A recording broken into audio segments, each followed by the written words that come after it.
We are 2 years away from the State Assembly elections of Punjab, and Chief Minister Bhagwant Mann is visibly angry. According to a report in the Tribune, Bhagwant Mann walked out of a meeting with the farm unions. Why? The farm unions were not willing to budge, were not willing to end their stir, were not willing to end their protest, while Bhagwant Mann wanted an assurance that the protest would be called off, that the blockade would be called off. Well, since 2020, many sensible voices have been echoing the same sentiment Bhagwant Mann is feeling right now. People have been asking, what's the cost of this blockade? What's the cost of this illegal occupation of a highway that the farmers are very proud about? And Bhagwant Mann was asking perhaps the same questions from the farmers, and perhaps he thought it's best to walk out. Bhagwant Mann is visibly angry after losing Delhi. The Aam Aadmi Party now feels protest economy is really not the way to go forward when it comes to state politics. Now, Bhagwant Mann says he's worried about the economy of Punjab. As the Chief Minister, that's a very thoughtful statement to make, but he's not wrong. In the last 5 years, between 2020 and 2025, Punjab has started to become infamous for the protest economy. You go back to Singhu, 2020, 2021, a bit of 2022, the kind of economic losses the Grand Trunk Road industry suffered, especially the one on the GT Karnal bypass between Sonipat and Panipat, that couldn't even be quantified. The industries in Delhi were suffering, the industries in Haryana were suffering, and of course, the logistics in Himachal Pradesh and Punjab also suffered. Yet, there was no quantification for these thousands of crores of losses that were there just only because the farmers were illegally blocking a strategic national highway. Now, in Punjab, the same problem has emerged at the Shambhu border.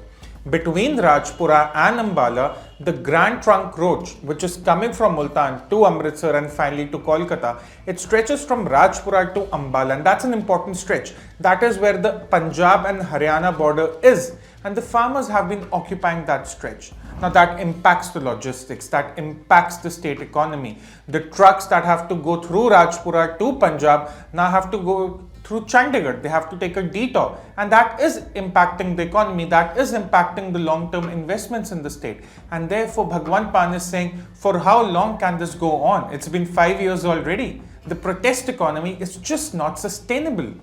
Now, Punjab has been in the news for the last 5 years only and only for its agriculture. We are not talking about the industry, we are not talking about investments or the services sector. And why not? 24 to 26% of the GSDP comes from agriculture in Punjab. On the contrary, it's only 14 to 16% for Haryana.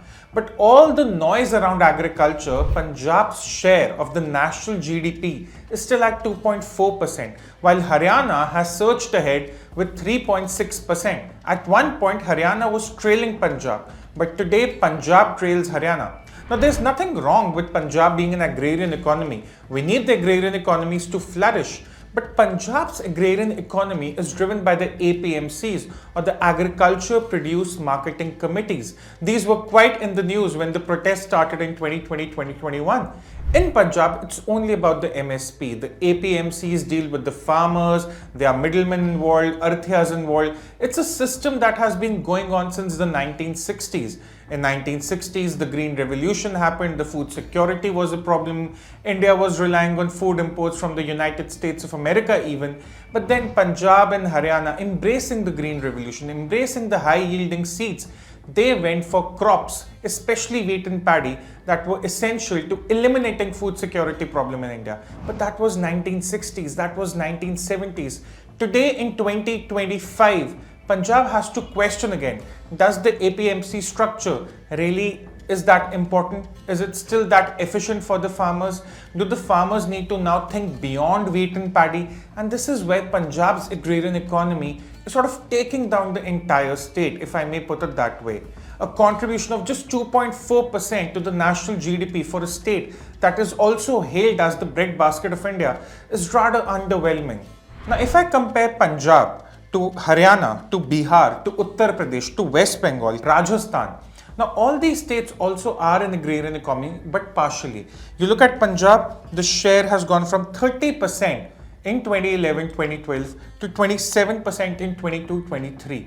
We are talking about the agriculture contribution to this GSDP, that is the gross state domestic product. You look at Haryana, gone from 23% to 19% in a decade.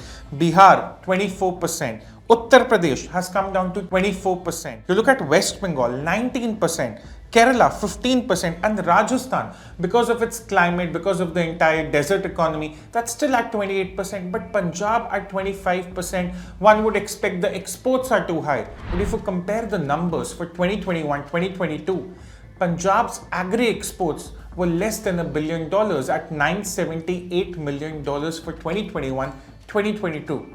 What was Haryana exporting? Worth $2.7 billion. And it was similar to Punjab. In terms of what was being exported, it was quite similar to Punjab. But Haryana is drawing benefits from its vicinity to NCR, which Punjab somehow is not. And the exports with respect to Punjab for Haryana are threefold. Now, to put things into perspective, Punjab's area is around 50,000 square kilometers. Compare it with Netherlands, a small country with an area of 41,000 square kilometers approximately. Now, the agriculture exports from Punjab, even if we conservatively place them at $1 billion, what are the agri exports value for Netherlands? It's $130 billion.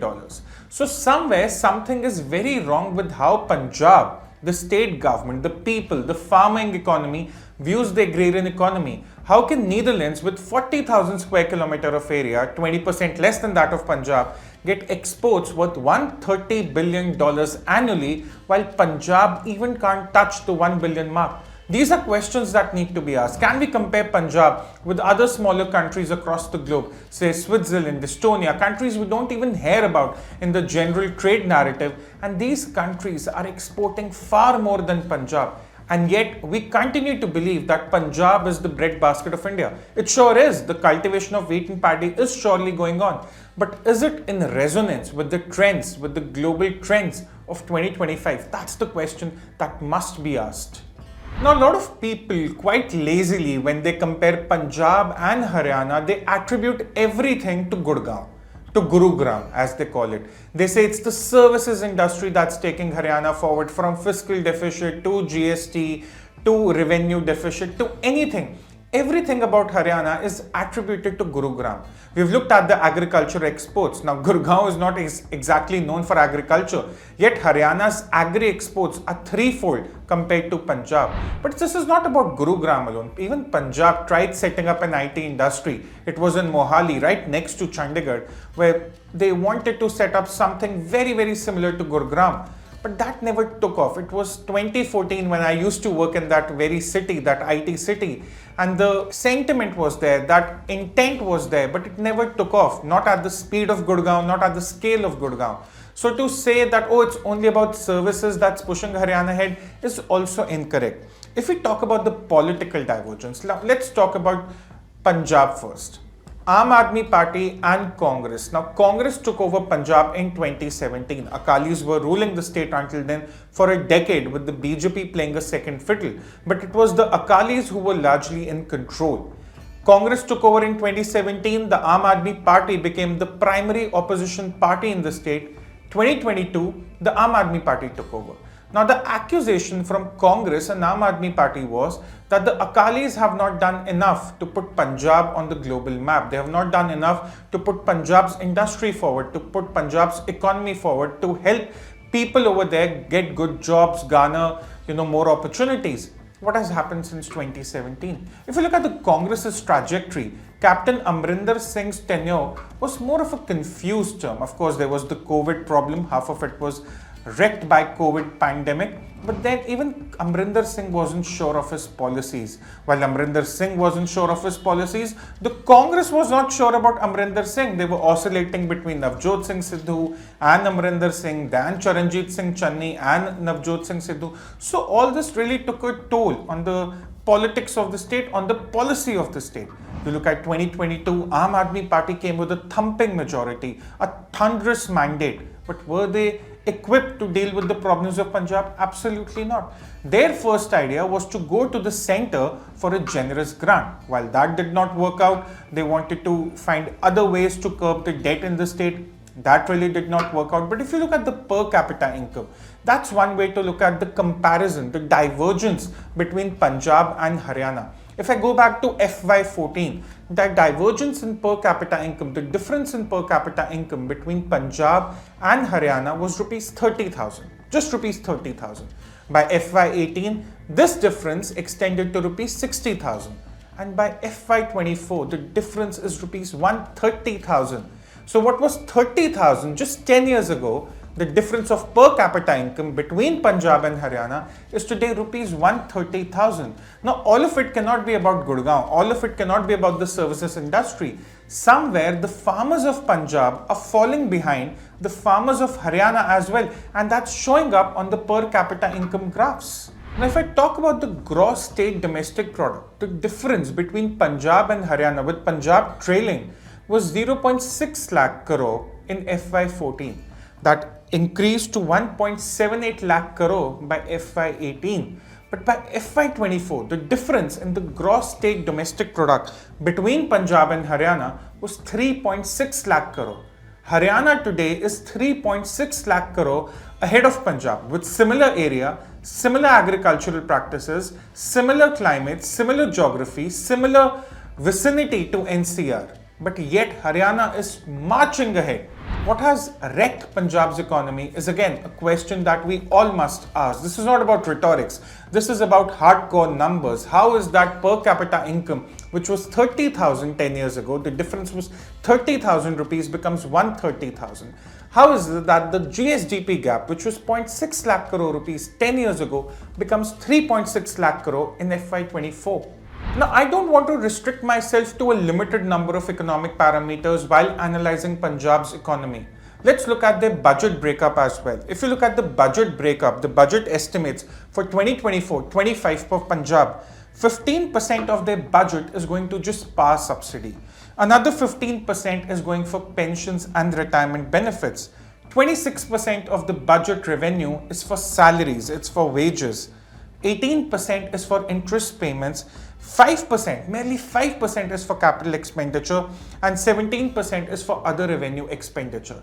Now, in this scenario, when the Chief Minister of the state says that the illegal deportees from USA or from other parts of the West who are coming back to Punjab, they'll be given government jobs, one asked a very simple question. One wants to ask that why do you want to, one, expand the size of the government, two, incentivize a practice like that where people are illegally moving to another country and then when they are deported back, they expect a government job. Already you're languishing because of the power subsidy you're giving in the first place, then there are the pensions, then there are the salaries. So 40% of your revenue, your budget is going for pensions and salaries alone. And yet you want to expand the size of the government and not your capital expenditure, which is at 5%, barely 5%. How does this really work out in long-term asset creation? Some tough questions must be asked. Now, why do I talk about capital expenditure? Let's compare Haryana and Punjab again.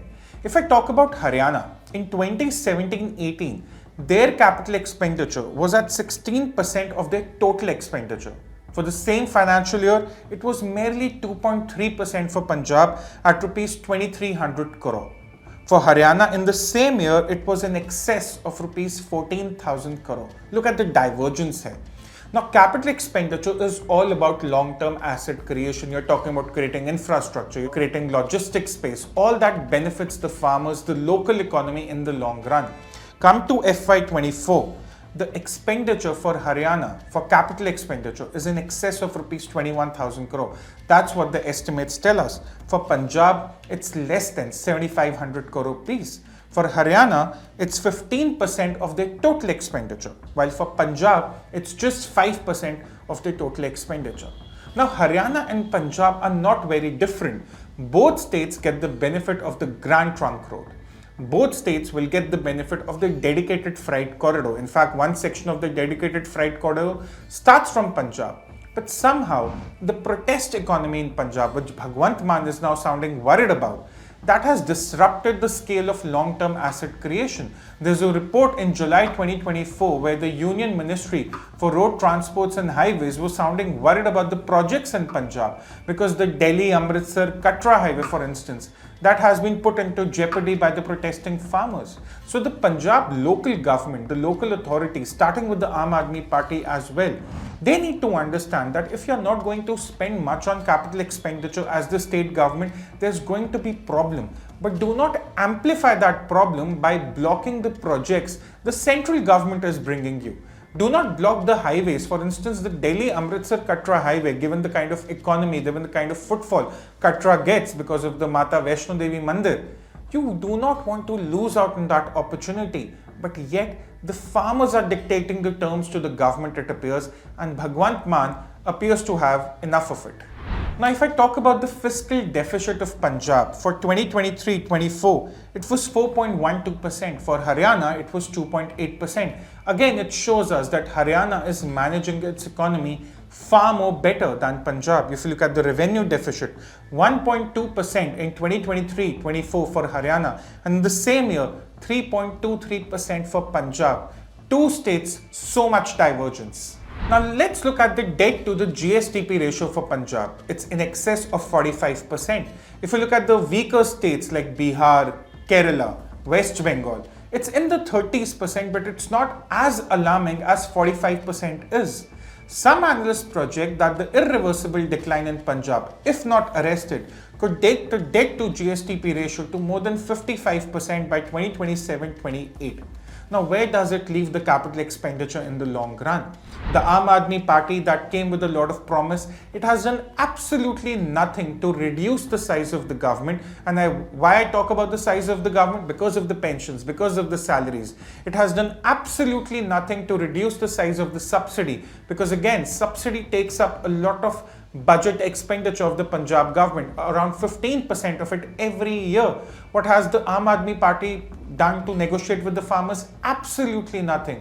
So are we looking at a juncture 5 years from now where Punjab's debt to GSDP ratio becomes so high that it has to be bailed out by the centre? We hope not. We hope not. But then the Aam Aadmi Party is really not showing any promise at this front. Now we have enough data to conclude that Punjab's economy is in trouble. But what is the state government instead focusing on? It's focusing only on two things: wheat and paddy. 85% of the cultivated area in Punjab is under wheat and paddy. And this is where the demand for the legalization of MSP stems from.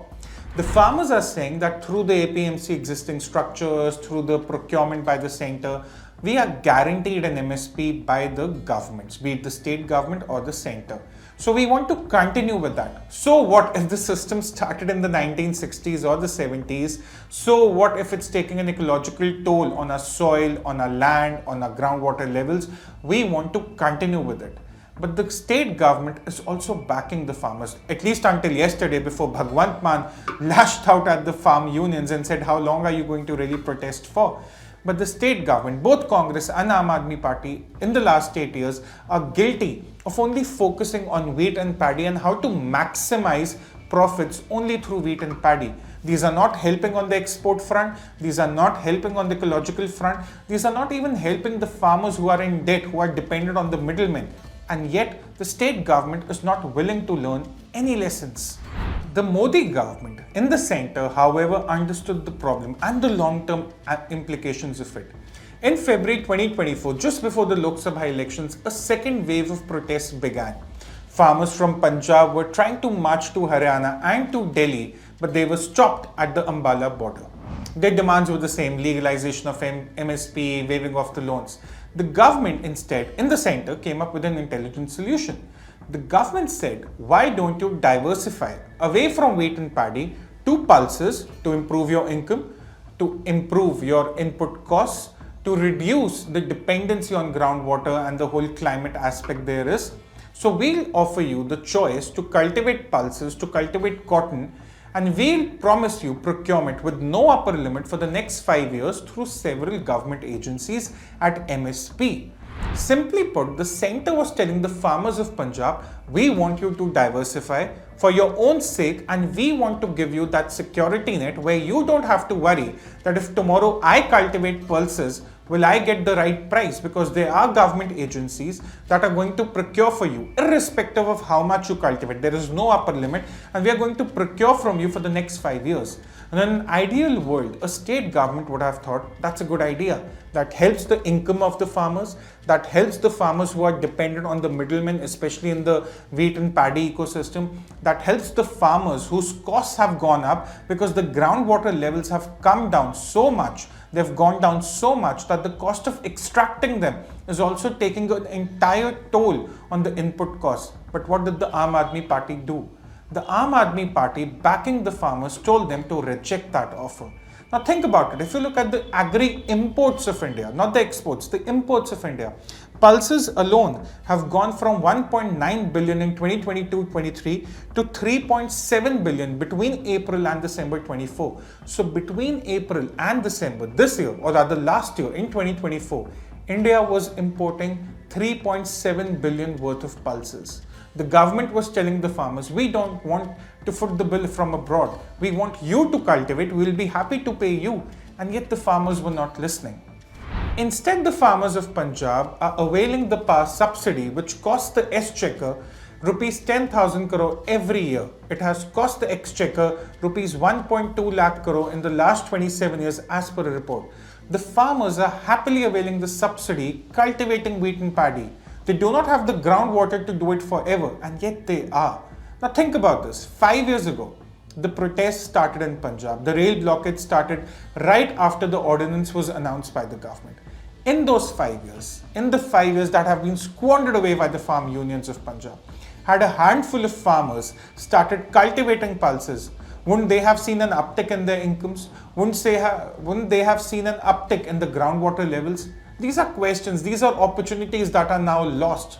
But then the farmers must cooperate with the government, at least in Delhi, to understand that someone actually has a solution to their long-term problems. The Punjab government is happy to give away rupees 10,000 crore every year to farmers just for power subsidy. And these are farmers who are earning better than most farmers in India. Why not instead take a cue from the center, have a production-linked incentive scheme for the agro and food processing industries that can set up shop in the state? That would create more employment, that would also improve the GST revenues within the state. If you look at the GST revenues also, and here I'll again contrast Punjab and Haryana. Punjab was trailing Haryana by rupees 3,300 crore in FY18. In FY24, this gap has increased to rupees 7,500 crore. Haryana's GST revenues are 4 times that of Punjab in February 25. And that's not helping anyone. That's not definitely helping the exchequer in Punjab. That's not helping the people of Punjab. That's not helping the youth of Punjab. And yet no one is willing to listen. These steps, this mismanagement of the economy is showing up in the FDI also. Haryana's FDI between October 2019 and December 2024 was 99,000 crore. 99,000 crore rupees for Haryana. For Punjab, it was 1/11th of it. It was just 9,100 crore rupees. So Haryana is getting all the investments, it's getting all the opportunities. Punjab, meanwhile, is just lagging behind. So just 2 years before the assembly elections, Chief Minister Bhagwant Mann wants to redefine his playbook, his political playbook. He's seen that Arvind Kejriwal lost elections in Delhi, so probably protests are unpopular. BJP won a thumping 3rd consecutive majority in Haryana. So yes, the people are with the government when it comes to illegal occupation of highways and rejecting that motion. So what does Bhagwant Mann want to do now? He wants to talk tough with the farmers. But is it too late for that? We really don't know. But all we know is that 2 years before the state assembly elections, no party in the state at least, not the Congress, not the Akalis, not even the factions that have come up in the last few years, they have any clarity as to what to do with Punjab's economy and to arrest this irreversible decline, to arrest this mismanagement of the macro factors, the fiscal deficit, the revenue deficit, the low capital expenditure. Absolutely no ideas within any party of the state, and just 2 years to go before the state assembly elections. So what's really next for Bhagwant Mann?